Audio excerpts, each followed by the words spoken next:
Le damos inicio a nuestra próxima entrevista. En varias localidades del país se llegó a las firmas necesarias para renegociar el trazado de la vía del tren de UPM. Para conocer los detalles de esta iniciativa es que recibimos al diputado electo por Cabildo Abierto, al doctor Eduardo Lust. Bienvenido, ¿cómo le va? Muy bien, muchas gracias por la invitación. Bueno, primero que nada repasemos. ¿Cuál es el objetivo? ¿No UPM? ¿No a la vía? Bueno, el objetivo de la recolección de firmas es no a la vía. Dentro del grupo de personas hay gente que está también en contra de la planta. ¿Por qué no a la vía? Bueno, lo que pasa es que el tren de UPM la gente lo desconoce. O sea, el tren de UPM no es el que el ministro Rossi presentó en el hotel, que era como un dibujito animado, un tren pasando entre jardines. El tren de UPM es un tren que mide casi 1 kilómetro de largo, que tiene 20 frecuencias diarias, que se desplaza a 80 kilómetros por hora, los 365 días del año, y cuando va de Paso de los Toros de Centenario a Montevideo trae pasta de celulosa en unos vagones tolva, pero cuando va de Montevideo a Paso de los Toros es una formación de 22 vagones cisternas, que cada vagón transporta 44.000 litros de ácidos. Y eso no puede pasar por el centro de una ciudad, es decir, es imposible. Si usted entra en internet, en el 2015 descarriló un tren de una UPM australiana, no tiene que ver con UPM, pero una papelera, y un vagón con el ácido, uno de los vagones que descarriló provocó la evacuación de 9.000 personas por la nube tóxica que provocó. Y además es incompatible con lo que ha hecho Uruguay históricamente, porque mi padre era camionero, y yo cuando era niño viajaba con mi padre, y siempre pasaban los camiones por el centro de la ciudad.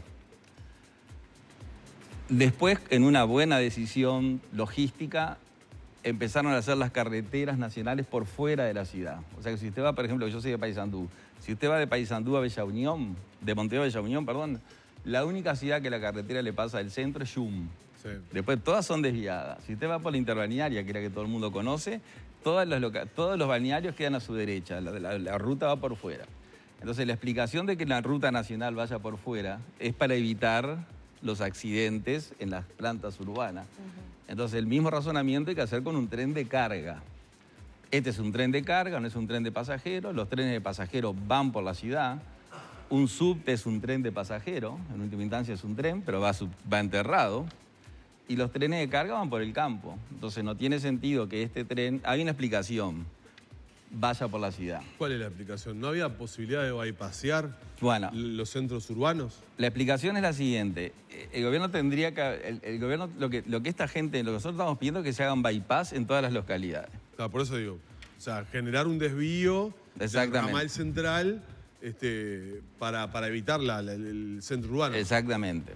Por ejemplo, el ministro Rossi aprobó un bypass para Sarandí Grande, pero luego lo dejó sin efecto. Ese era un bypass de 8 kilómetros que rodeaba Sarandí, pero después no lo concretó. Aprobó los planos, porque yo tengo los planos, incluso el decreto de mayo del 2019 aprobando la nueva planimetría. Pero ¿qué es lo que pasa? Cuando el gobierno nacional necesita hacer una obra pública que beneficia a toda la población, eso puede ser discutible, pero es la idea, lo que hace es expropiar los bienes de los particulares que impiden la obra general. Ahora, acá la presidencia hizo un censo y en el recorrido del tren hay 8.700 padrones. Que tendrían que ser expropiados. Que tendrían que ser expropiados. Entonces, si hay... ¿Costo del Estado eso? Claro, porque todo lo paga Uruguay. Sí. O sea, proceso que ya empezó. No, porque ellos expropiaron 525 padrones rurales casi, y algunos urbanos que gastaron 30 millones de dólares. A ver, si usted tiene que expropiar 8.000 padrones urbanos, el proyecto se le va a las nubes, es inviable. ¿Por qué no lo hicieron ¿por qué no hicieron los bypass de entrada? No sé, eso no tenemos una respuesta. Entonces, ante la negativa a hacer los bypass o hacer el tren bordeando la Ruta 5, que era la idea original, incluso el intendente Martínez y el intendente Orsi aprobaron documentos prohibiendo el pasaje del tren por Montevideo. No le dieron la autorización a UPM. Y después lo cambiaron. Y los informes técnicos de las intendencias de Montevideo y Canelones dicen exactamente por qué el tren no puede pasar por Progreso, Las Piedras, La Paz, Canelones. Bueno, ante esa inconsistencia del gobierno, que además le dio una cantidad de beneficios a UPM que no tiene antecedentes, que me imagino que los finlandeses deben estar asombrados. Ellos tienen que decir, venimos a pedir 4 y nos dieron 10. La gente se movilizó en virtud del artículo 305 de la Constitución, que está desde 1918 en la Constitución, pero nunca se aplicó. ¿Qué dice eso? Ese artículo dice que el 15% de los habitantes de una localidad podrán presentar una iniciativa escrita a la Junta Departamental con una inquietud que tenga esa población. Y eso dice la Constitución del 18 y fue repetida en todas las constituciones, incluso la actual del 67. ¿Cómo se hace eso? Lo reglamentó una ley del año 35. Entonces esa ley del año 35 dice que reunidas las firmas, se presenta en la Junta Departamental el texto, el presidente de la Junta Departamental lo envía a la Junta Electoral para que cuente las firmas, y una vez que eso sucede, que son unos pocos días, la Junta Departamental tiene 60 días para aprobar o rechazar ese texto que no lo puede cambiar. Tiene que aprobar el texto ese o ninguno. La iniciativa tiene un solo artículo. Dice, prohíbese el pasaje del tren ferrocarril central por la zona urbana, y ahí va cambiando según la localidad. Sarandí Grande, 25 de mayo, 25 de agosto. Si la Junta lo aprueba, se transforma en un decreto con fuerza de ley en el departamento, porque hay decretos sin fuerza de ley. Cuando el decreto departamental tiene fuerza de ley, está por encima de la ley nacional porque la competencia es departamental. Por lo tanto, ahí ya el tren queda detenido. Si la Junta no lo aprueba...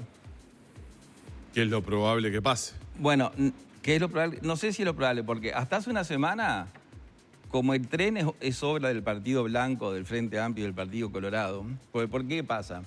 ¿Por qué nunca se utilizó este instituto?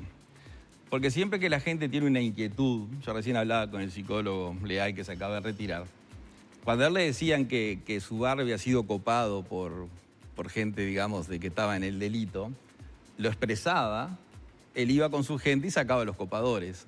Eso fue lo que más o menos está haciendo. Van a decir que cuando la gente tiene una inquietud, que necesita un semáforo, una cebra, algo, se lo expresa a sus políticos. Ahora, en el Uruguay se da, en este caso, una particularidad de que todos los partidos políticos, sin excepción, trabajan para UPM. Entonces ningún político se iba a oponer a UPM porque ¿Trabajan para UPM en qué sentido? En que le han dado todo lo que UPM pidió y nadie ha dicho nada. El único que dijo algo contra UPM fue el hoy presidente de la calle, cuando era senador, que interpeló a 3 ministros en forma simultánea, planteando ciertas dudas con la contratación, y eso quedó ahí.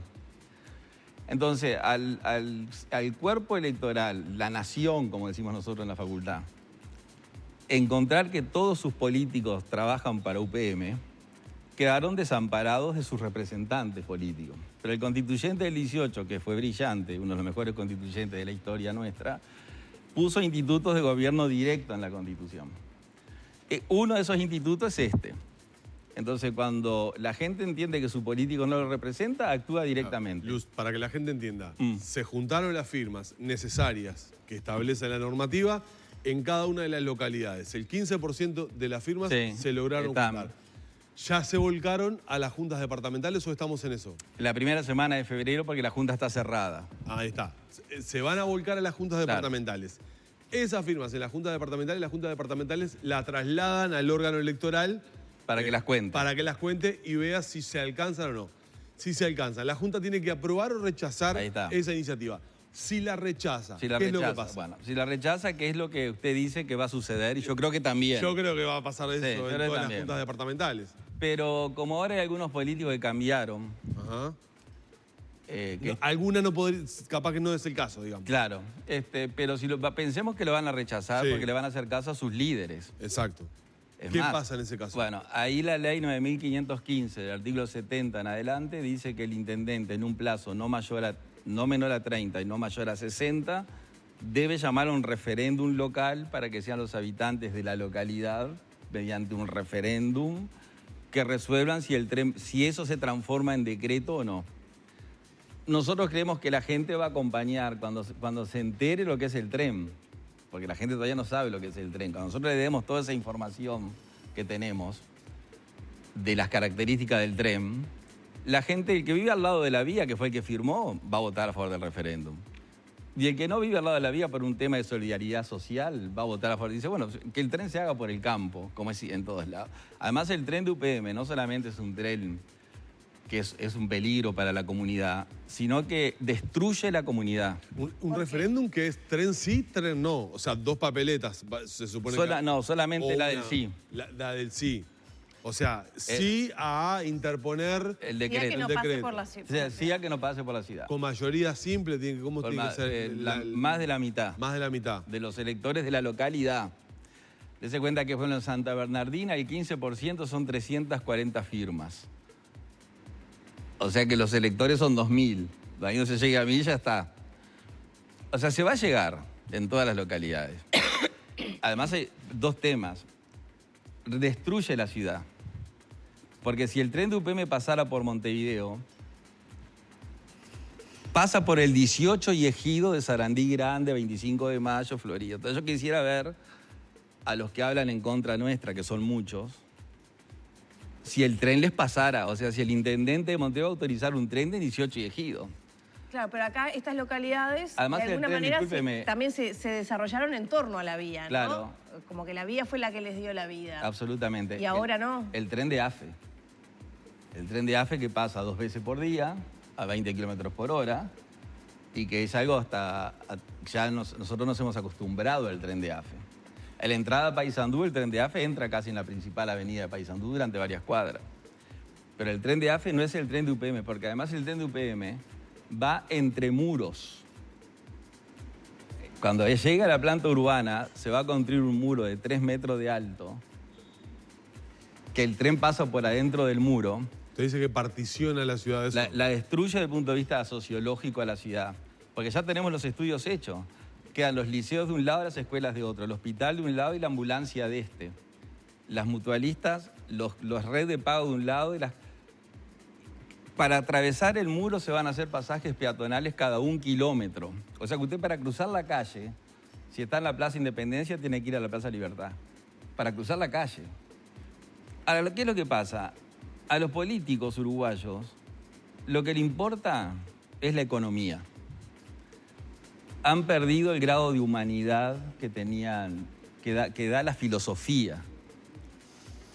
Entonces, ese grado de humanidad que es pensar en la gente, a ellos les interesa el PBI, el Investment Grade, el grado inversor, que lo dicen 20 burócratas en Manhattan, que nadie sabe quiénes son, que son los burócratas que dijeron que la banca uruguaya era infalible y en el 2002 quebró, que son los mismos burócratas que dijeron que la banca europea era notable y quebró. Entonces, esos burócratas, que son 20 personas, que nadie sabe quiénes son, nos amenazan con que si no van a perder esto y lo otro. Y al político lo que le importa es eso. Y a la gente lo que le importa es su bienestar. Incluso el presidente de UPM, te lo digo así porque tengo un diario acá, a los uruguayos nos desprecia. ¿Por qué dice eso? Y yo, para ser equivalente, digo que lo desprecio a él. La palabra desprecio, que puede sonar grosera, si usted la busca en el diccionario, es el que carece de aprecio. El presidente de UPM, en un diario que nosotros tenemos, finlandés, dijo que el pueblo uruguayo estaba enloquecido con la empresa UPM.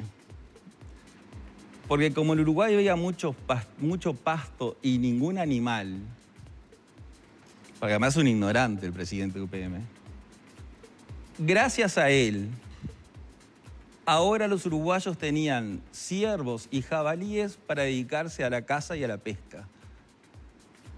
Eso tendría que ser un motivo para que ya el presidente de la República lo llamara y dijera, mire, usted es una persona no grata acá. O sea, nosotros no lo queremos a usted, porque nosotros a usted no lo necesitamos. Eduardo, ¿y cómo lo posiciona usted política? Porque tenemos que hacer una configuración de tiempo y espacio, ¿verdad? Porque usted comienza con esta cruzada anti-UPM, si se la puede llamar de esta manera, y si me permite, es así. si me permite el término. Es más, no se va a instalar UPM. Claro. Pero usted lo comienza antes de que existiera Cabildo Abierto.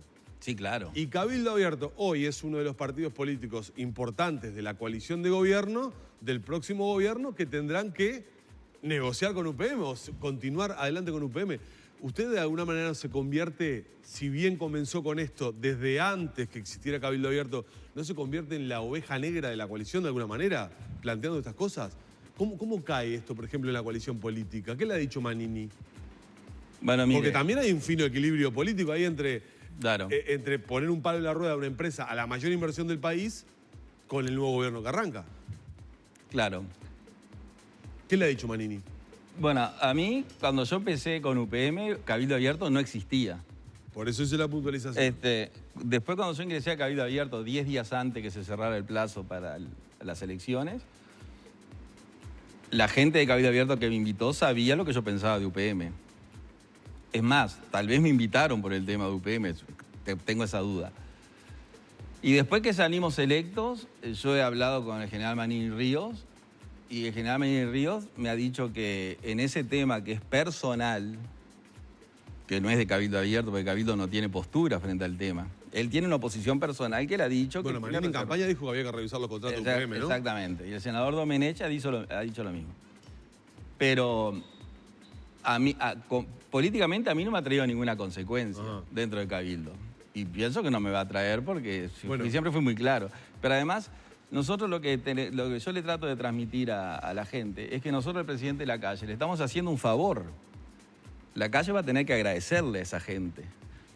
Porque... ¿Y cuál sería el favor? Porque si yo lo leo... ¿Qué le va a agradecer si le va a complicar el proyecto de inversión del país? De antemano uno lo mira y dice, favor si le está complicando la jugada. No, el favor es lo siguiente, mire. Primero, le estamos informando al gobierno lo que el gobierno no sabe. Por ejemplo, el ministro de Relaciones Exteriores futuro... Gobierno electo. Gobierno electo. No, este gobierno sabe todo porque fue el que hizo lo que se llama este libro, la entrega. El gobierno, el Frente Amplio entregó al Uruguay con el intendente de Durazno y de Florida y de Canelones.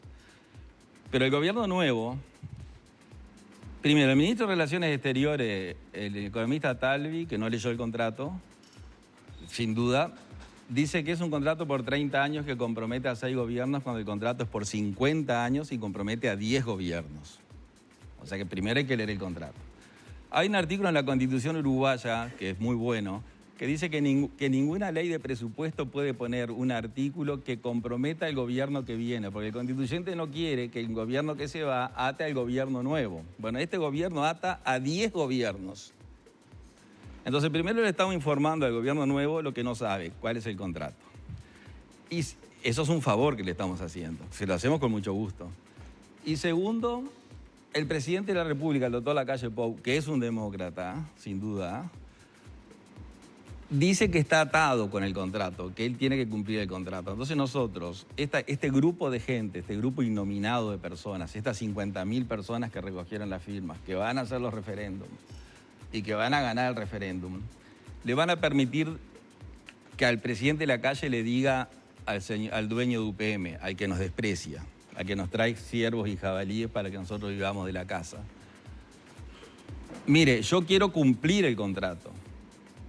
Pero hay un órgano en la Constitución que está por encima de los poderes, que es la nación. La nación está por encima de los poderes, judicial, ejecutivo y legislativo. La soberanía radica en la nación. Cuando la nación se pronuncia, como se pronunció en la ley de empresas públicas que mi padre, o sea, el doctor Lacalle Herrera, había aprobado para privatizar las empresas públicas, las empezó a privatizar. Y luego el pueblo hizo un referéndum que impidió la privatización y Lacalle Herrera, el presidente, le dijo a los empresarios, mire, no puedo cumplir el contrato porque la nación se pronunció. Cuando se aprobó la ley de caducidad, que es una ley inconstitucional, entre comillas, entre paréntesis lo digo, se le preguntó al pueblo si querían que esa ley se mantuviera y el pueblo dijo, a pesar de todo, queremos que se mantenga. Entonces los ejecutivos cumplieron la ley. Bueno, ahora el presidente de la calle le va a decir al dueño de UPM, yo quiero cumplir la ley, pero como la nación se pronunció en un instituto de gobierno directo, no la puedo cumplir, porque si no estoy yendo contra el cuerpo electoral. ¿Eso no le resta a esa seguridad jurídica que Uruguay, digamos, muestra y que es valorado internacionalmente? Bueno, es que ¿Revisar algo que ya se firmó? No, es que eso habla bien de la seguridad jurídica. Porque se cuenta que nosotros tenemos tanta seguridad jurídica. Primero, el presidente de la calle, para redondear lo anterior, le va a permitir decirle al dueño de UPM, mire, yo quiero cumplir, pero este acto de la soberanía popular me lo impide, entonces como yo quiero que usted se instale y que traiga los ciervos y jabalíes, vamos a renegociar el contrato. Vamos a hacer el tren por fuera y vamos a renegociar. Entonces, como para Finlandia es tan conveniente el contrato, es tan conveniente, los finlandeses van a renegociar en cualquier forma. La seguridad jurídica es que cuando el gobierno... Mire, el primer verso de la Divina Comedia empieza así. En la mitad del camino de nuestra vida, hallame dentro una selva oscura por extraviarme de la recta vía. Así empieza la Divina Comedia. Bueno, cuando el gobierno se extravía de la recta vía, la Constitución establece un sistema que lo vuelve a la recta vía, ya que hablamos del tren. Entonces, la seguridad jurídica que Uruguay tiene son estos institutos también, que impiden que un gobierno, que son 5 años y se van, pueda tomar una medida que sacrifique al pueblo entero. Entonces, dentro de los remedios que el constituyente puso estos institutos para evitar esos desvíos, los desvíos de la recta vía. Entonces, nosotros aplicando esto, le solucionamos a los finlandeses su planta, a la gente su vía, al Uruguay, si es que le interesa algo a la economía, para mí Uruguay pierde, pero hay gente que dice que gana, bueno, eso será una discusión, y eso es lo que nosotros estamos buscando. ¿Por qué piensa que el actual gobierno habría entregado el país, como usted dice, a UPM? Bueno, esa es una muy buena pregunta. Nosotros en marzo vamos a hacer algunas acciones tendientes a esa respuesta. Por ejemplo, el artículo 20 del contrato que firmaron los secretarios de la presidenta en forma ilegal, los secretarios de la presidencia y los representantes de UPM en el artículo 20 dice que ellos no cobraron coimas. Es el primer contrato que nosotros vemos en la Facultad de Derecho donde la gente dice, mire que yo hice esto y no me pagaron ni una coima, ni pagué coima. Además dice algo muy interesante, que es hasta extremista. No lo invitamos a cenar, a nadie.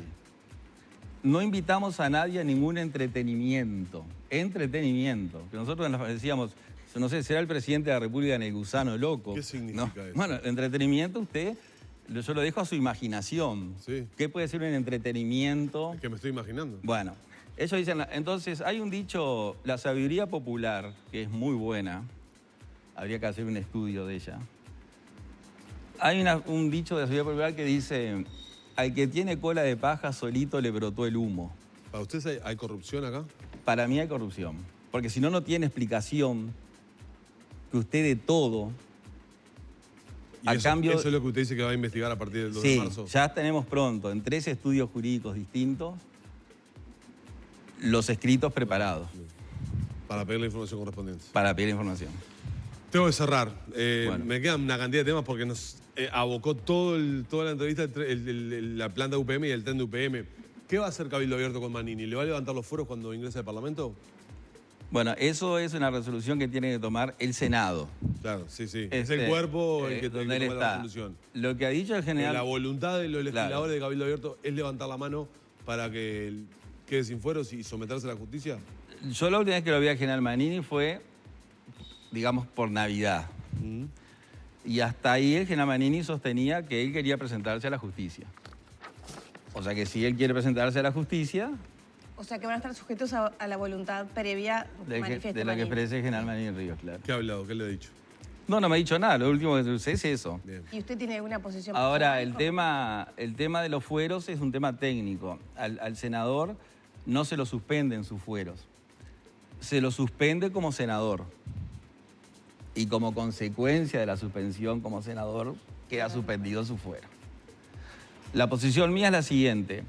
El único poder democrático que hay en un Estado de Derecho es el poder legislativo, porque el 100% de sus miembros son electos por el voto popular. Sí. Cuando se crearon los fueros hace 500 años, era para evitar que el Ejecutivo el Leviatán, como decía un filósofo inglés, el estado era un Leviatán. El Leviatán es un monstruo del Antiguo Testamento, que es una serpiente de 2 cabezas, o sea que tiene 2 bocas. Es insaciable. Entonces le decía, como el Poder Ejecutivo es insaciable, hay que proteger al único cuerpo que es 100% democrático. Entonces el fuero existe para que el Ejecutivo no persiga a un legislador cuando no cometió un delito y le inventa un delito. Entonces, lo que tiene que hacer la Cámara es analizar si lo de lo que se le acusa a Manini Ríos es un delito. Si la Cámara entiende que es un delito, le tiene que levantar los fueros. O sea que la Cámara tendrá que dar la discusión primero sobre el tema de fondo antes del de los fueros. Exactamente. Bien. Y también tomar la opinión del general Manini. Gracias, Eduardo, por habernos acompañado esta mañana. Y seguramente, con todo esto tendremos chance de seguir conversando. Bueno, muchas gracias. Gracias. Cerramos la entrevista con Luz por acá.